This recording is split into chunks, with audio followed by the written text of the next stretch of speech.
The man who would become Malik Ambar was born in 1548 in central Ethiopia, with the birth name of Chapu.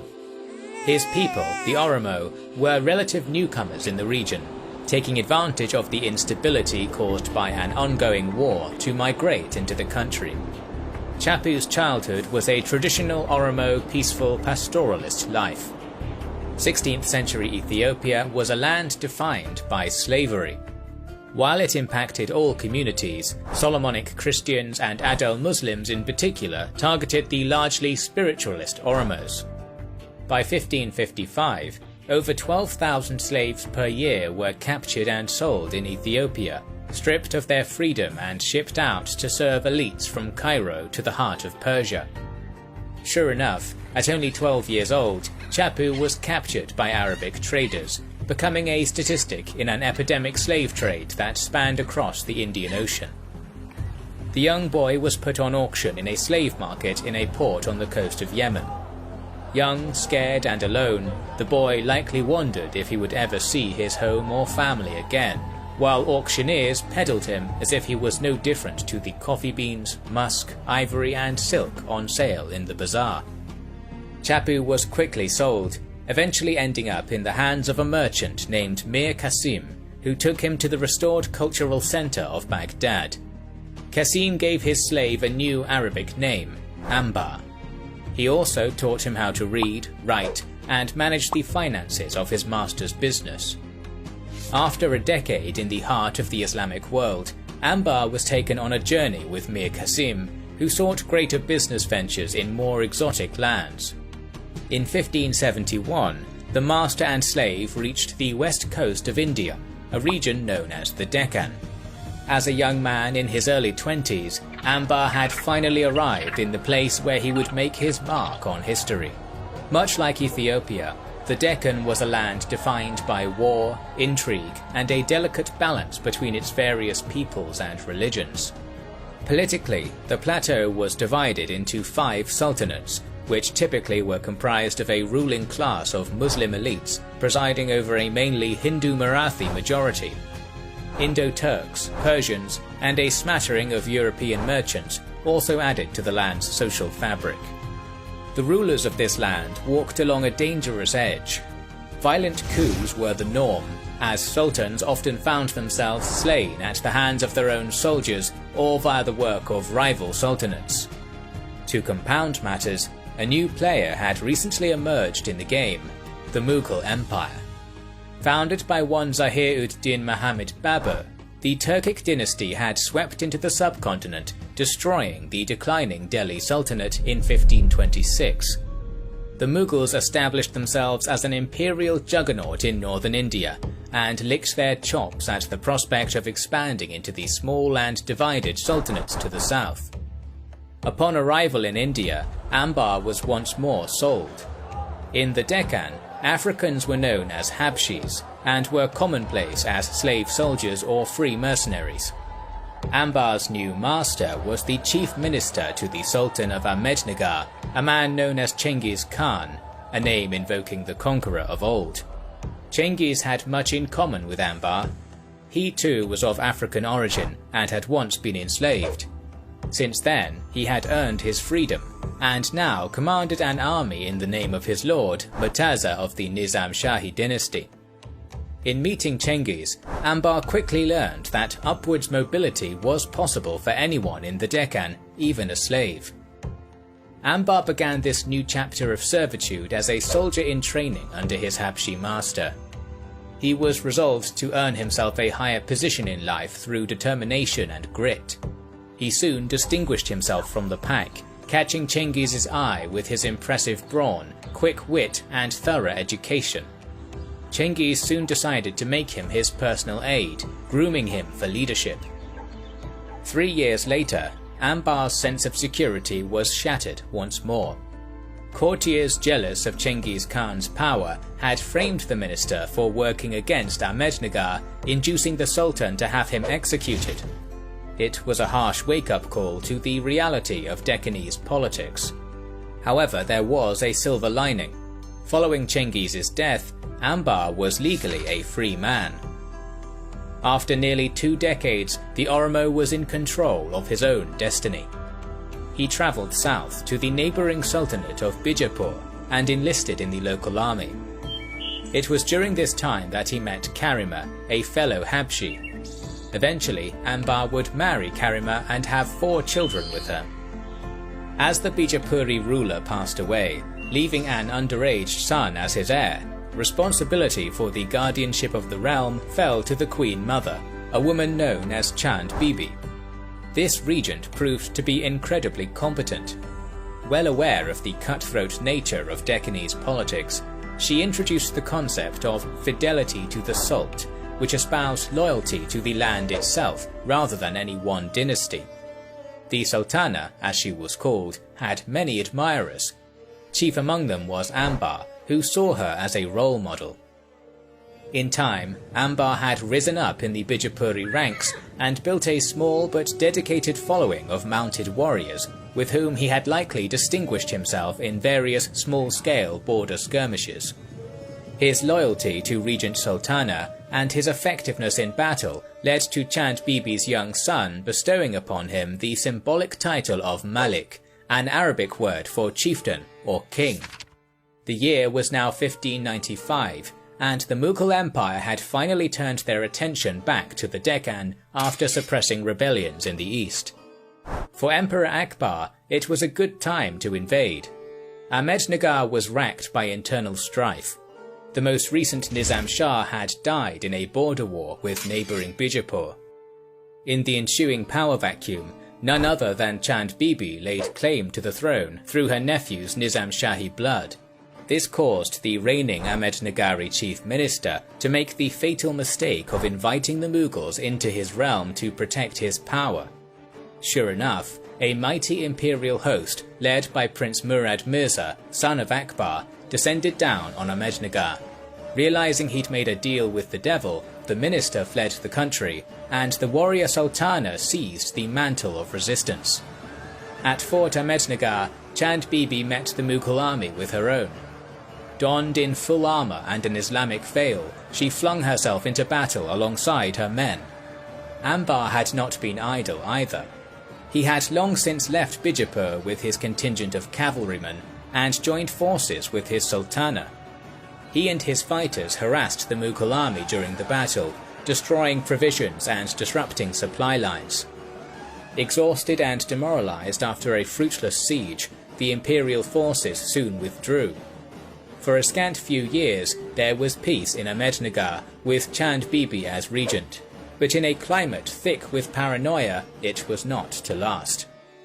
In 599, Bibi met her end in typical Deccani fashion, slain by her own soldiers, who were fueled by a false accusation that she was selling Ahmednagar out to the Mughals. Without the leadership of this iron-willed woman, the Imperials fell upon Ahmednagar once more the next year, easily taking it and capturing Bibi's young puppet nephew, thereby decapitating the country's government. It was now time for Malik Ambar to take to the main stage. In honour of his Sultana, he pledged his fidelity to the Sult. The Deccan was his home, and he would not let it fall. With Ahmednagar's rightful heir in captivity and its army in disarray, Ambar took up the Herculean task of piecing together the tattered scraps of a nation while fending off Mughal expansionism. Fortunately, he had never stopped preparing for war. By 1596, his relentless raids on Mughal territory had brought 3,000 soldiers to his side. By 1600, this number had swelled to 7,000. Persians, Turks, Habshis and Marathi Hindus all joined the Abyssinian commander for plunder and freedom. The Mughals' conquest of Fort Ahmednagar granted them a tenuous hold on the Sultanate's capital city. Nevertheless, they found further ingress into Ahmednagari lands consistently foiled. Realizing he could never take the empire head-on, Ambar employed the tactic he called Bagi Giri. The native Marathis in Ambar's army were legendary for their deadliness as light cavalry. Once his scouts had informed him of a Mughal position, He deployed the mounted Hindu warriors to strike like lightning, destroying food and water supplies and harassing Mughal soldiers. The imperial forces, over-encumbered with their heavy cannons and lumbering war elephants, simply could not keep up, and without provisions were forced to retreat. Ambar had turned the Mughal army's greatest strength, its size, into its greatest weakness. Even while fighting a guerrilla war, Ambar still had a government to rebuild. Deccanee nobles could never accept an African as their king, but Malik did not need a crown to rule. From neighbouring Bijapur, he fished out a young heir of the Nizam Shahi family and installed him as Sultan Murtaza Nizam Shah II. Ambar offered the new sultan his daughter in marriage, tying himself closer to the royal line. As expected, the Oromo was appointed as Ahmednagar's regent minister by the puppet king he had installed, making him the de facto ruler of the revived sultanate.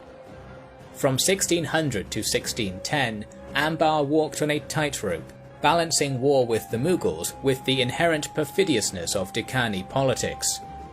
In 1603, he put down a rebellion launched by 3 of his officers, all while feigning a treaty with the Mughals so that they would not take advantage of the situation. 1605 saw the death of Emperor Akbar, who was replaced by his son Jahangir.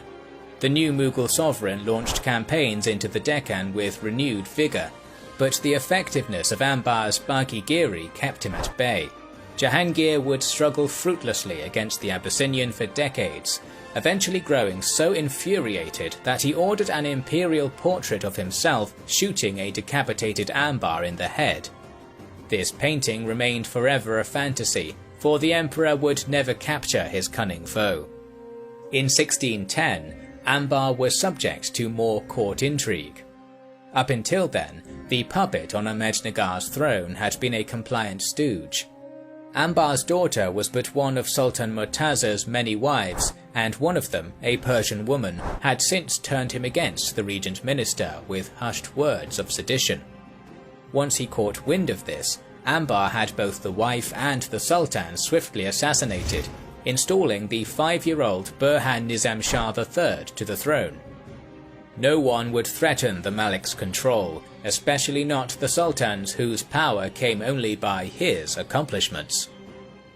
Later that year, Malik's forces stormed and occupied Fort Ahmednagar, seizing it from the Mughal garrison. Galvanized by the string of victories that followed, Ambar moved Ahmednagar's capital closer to the Mughal border. In 1612, a treaty was secured with the empire, and the Abyssinian potentate was afforded time to build up his new city and secure stability in his realm. Over the next decade, commerce flowed into the new capital, which today is known as the city of Aurangabad. Ambar worked tirelessly to improve the infrastructure of his realm, overseeing the construction of an aqueduct system that fed clean water to his capital and its surrounding suburbs, while actively maintaining and repairing the over 40 forts in his territory, ensuring he had touchpoints to spot the next Mughal invasion. Under his patronage, both Hindu and Muslim arts flourished, and palaces and mosques were erected to increase the prestige of Ahmednagar. Over the next few years, the truce with the Mughals was predictably broken, and fighting continued once more. In 1616, Ambar suffered his first major defeat against the imperial host, who used a system of trenches to entrap the Ahmednagari cavalry and devastate them with artillery.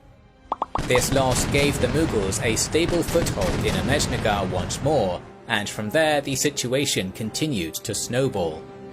The Bijapur Sultan smelled blood in the water. Previously he had been an ally to Ambar in the war against imperial aggression, but by 1618 it became clear the Adil Shah intended to collaborate with the Mughals. Seeing their conquest of the Deccan as an inevitability, he conspired to destroy Ahmednagar for the preservation of his own realm. The noose was tightening around Malik's neck, and he knew he had to act swiftly, lest he be wiped from the pages of history. A spree of Baghi-Giri raiding in Bijapuri territory forced an allied Mughal Bijapuri army to meet Ambar on his own terms. On September 10, 1624, Ambar chose to make his stand in a fort within the village of Batwadi. The village stood on a hilly bluff overlooking the western shore of Lake Kalindi. It was the rainy season, so as the enemy's massive army approached, Ambar ordered the lake's dams struck and the lowlands flooded, turning the ground at the Mughals' feet into a thick, muddy bog. As he had done his whole career, Ambar turned his enemies' superior numbers and heavier units against themselves. Artillery, war elephants and infantry were wholly immobile in the wet hellscape that the Malik had created for them. Night after night, his Marathi cavalry sallied down the hillside while shrouded in darkness, destroying provisions and picking off the enemy. For the Mughal soldiers, the effect was thoroughly demoralizing. Gripped by terror and starvation, large chunks of the army defected to Ambar, who welcomed them warmly. With his army swelling and the Mughals shrinking, Ambar adjusted his doctrine and began attacking with wholesale cavalry assaults by day, devastating a foe that remained stuck in the mire and psychologically broken.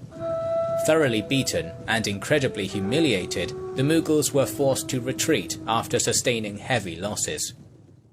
Not only had Ambar once more humbled the mighty empire, he had foiled the attempts of his fellow Decani Sultanate to collaborate in his destruction, and ensured the independence of his realm. The Battle of Batwadi would be his greatest and last achievement. 2 years later, Malik Ambar passed away at the ripe old age of 80. Unfortunately, Ahmednagar's rebel spirit died with him. Ambar's son succeeded him as regent minister, but lacked his father's military mind. In 1636, the forces of Mughal Emperor Shah Jahan finally annexed Ahmednagar, ending over 30 years of war. Nevertheless, the legacy of Malik Ambar is still one to be admired. A military leader of exceptional skill, he consistently outwitted an empire he was thoroughly outnumbered and outgunned by for decades. No Mughal overlord, no matter how many dark fantasy paintings he commissioned, would ever get the best of Ambar. His physical footprint still remains in the Deccan today. The modern city of Aurangabad is in and of itself a testament to this, where the aqueducts that he built during his reign still stand, as does the austere tomb that he was buried in. By and large, they are a reminder of a time when an African ruled the heart of India. We always have more stories to tell, so make sure you are subscribed to our channel and have pressed the bell button. We would like to express our gratitude to our Patreon supporters and channel members who make the creation of our videos possible. Now you can also support us by buying our merchandise via the link in the description. This is the Kings and Generals channel, and we will catch you on the